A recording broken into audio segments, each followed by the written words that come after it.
স্বচ্ছ ভাৰত অভিযানৰ অধীনত আজি বৃহত্তৰ বীৰকুছি উন্নয়ন মহিলা সমিতিৰ উদ্যোগত পানীখেতি বজাৰত এক চাফাই অভিযান কাৰ্যসূচী ৰূপায়ণ কৰে।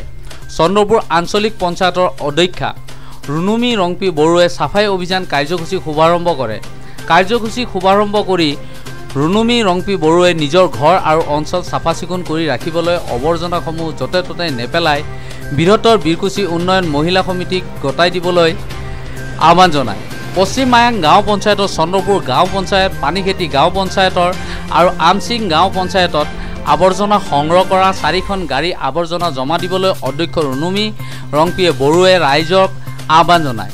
উল্লেখ্য যে চন্দ্ৰপুৰ উন্নয়ন খণ্ডৰ কাৰ্যালয়ে পশ্চিম মায়াং গাঁও পঞ্চায়তৰ চন্দ্ৰপুৰ গাঁও পঞ্চায়ত, পানীখেতি গাঁও পঞ্চায়ত আৰু আমচিং গাঁও পঞ্চায়তৰ আৱৰ্জনা সংগ্ৰহ দায়িত্ব বৃহত্তৰ বীৰকুছি উন্নয়ন মহিলা সমিতিক ন্যস্ত কৰিছে। দায়িত্ব লাভ কৰি আজিৰ পৰা মহিলা সমিতিয়ে 4খন পঞ্চায়তৰ আৱৰ্জনা চাফা চিকুণৰ দায়িত্ব আজিৰ পৰা আৰম্ভ কৰিছে।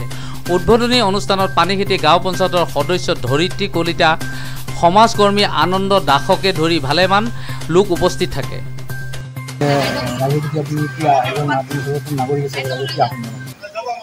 বৃহত্তৰ বীৰকুছি মহিলা উন্নয়ন সমিতিয়ে যিটো পদক্ষেপ লোৱা দেখিছোঁ বা এতিয়া জাষ্ট যিটো আমাৰ পঞ্চায়ত ইলেকশ্যন হৈ গ'ল, সেই ক্ষেত্ৰত যিসকল আমাৰ মেম্বাৰ জিকি আহিলে, ধৰিত্ৰী কলিতা বাইদেউ তেখেতে বিশেষকৈ যিটো পদক্ষেপ লৈ আমাৰ লগত যোগাযোগ কৰিলে যে পানীখেতি বজাৰখন আমি চাফা কৰিব বিচাৰিছোঁ আমাৰ যিটো NGO আছে NGOৰ তৰফৰ পৰা।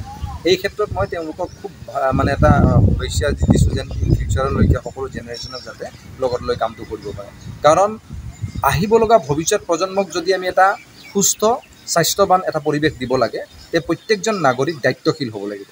আৰু এই দায়িত্বশীল হোৱাৰ কাৰণে যিটো পদক্ষেপ আজি বাইদেৱে মোক ফোন কৰি কথাটো জনোৱাৰ পিছতে ময়ো খুব ভাল পালোঁ। বাকী 2-4জনকো কৈছোঁ যে এই NGOটোৰ সৈতে আমি অলপ সহযোগ কৰিব লাগিব।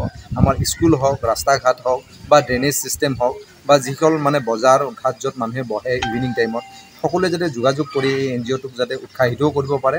আৰু আমাৰো এটা দায়িত্ব থাকে যে এনেধৰণ এটা যিটো অনুষ্ঠানে কামটো কৰি আছে তাৰ সৈতে আমি এটা পৰিৱেশটো যাতে সুফল গঢ়িব পাৰোঁ, তাত যদি অলপমানো যদি সহযোগ কৰিব পাৰোঁ নিজকে ধন্য বুলি মানিম। আৰু সেইকাৰণে এই NGOটোৱে আমাক আমন্ত্ৰণ কৰাৰ কাৰণেও আমি তেওঁলোকক আন্তৰিক ধন্যবাদ দিওঁ।